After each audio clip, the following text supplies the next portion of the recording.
Hey y'all, it's Robert. It's day 22 of Warboss Tay's challenge, and let's see what I got up to. I didn't do a lot of painting today. I drove over to the hobby shop and I picked up a new brush.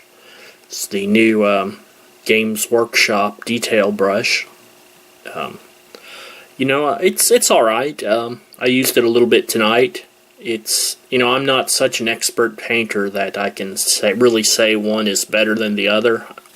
But just using it, I was satisfied with it, comparing it to my other, Korinsky Sable brushes.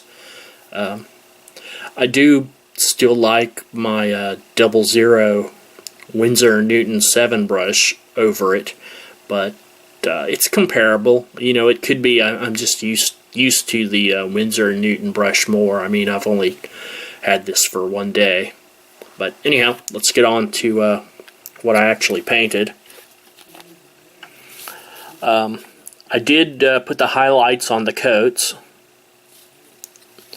And so this guy looks alright. I think the coat came out, a bit darker than my test model did. But that's all right. It's hard to really match the colors when it's a mix. But let's see. I did the Gorget, and that's about it. The trim there, the white trim.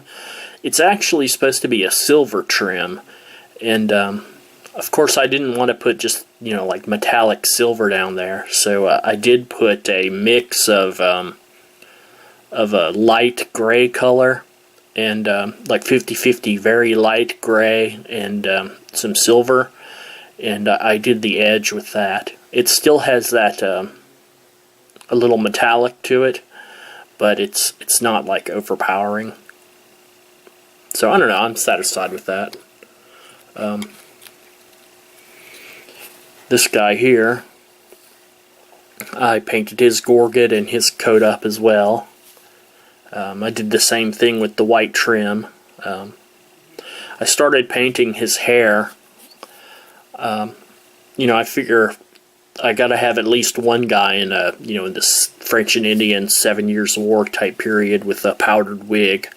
So I gave him white hair. Alright, question of the day. It's supposed to be tell us a war story. Let's see. Well, in 2nd edition, my Eldar, I was really big into using Guardians. I just love Guardians. Shuriken catapults were great weapons, so my army consisted, of tons of Guardians and pretty much just anything driven by a Guardian, just to keep the theme of using a lot of Guardians. When 3rd edition rolled around,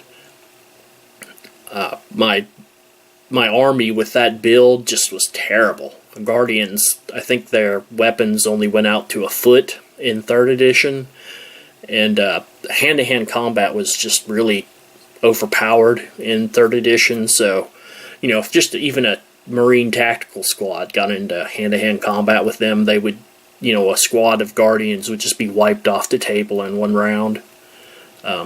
So anyway, to actually get back to where I was winning, I had to completely change my army from, Guardians into just picking the best stuff I could, like the best Howling Banshees were really good at the time.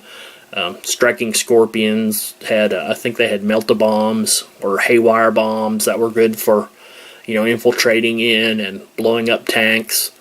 But even that wasn't working.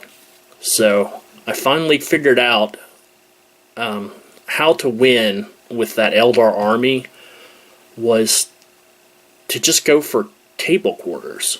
Even if my army got trounced, as long as I had some units left and I could contest all but one corner, I would still win.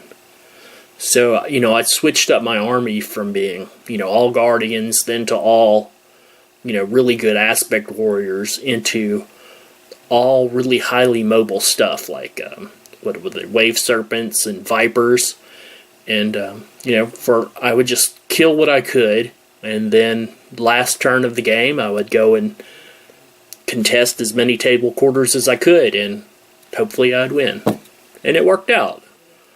And that's something you'll have to deal with if you're playing 40K for a long time. There's always going to be a new edition of the rules or a new codex that turns your army on its head, and you have to adapt to it. And I don't know, it kind of sucks at the time, but it does breathe life back into 40K when it happens to you. But anyhow, I hope that was interesting. I hope your projects are doing well, and I'll talk to you tomorrow.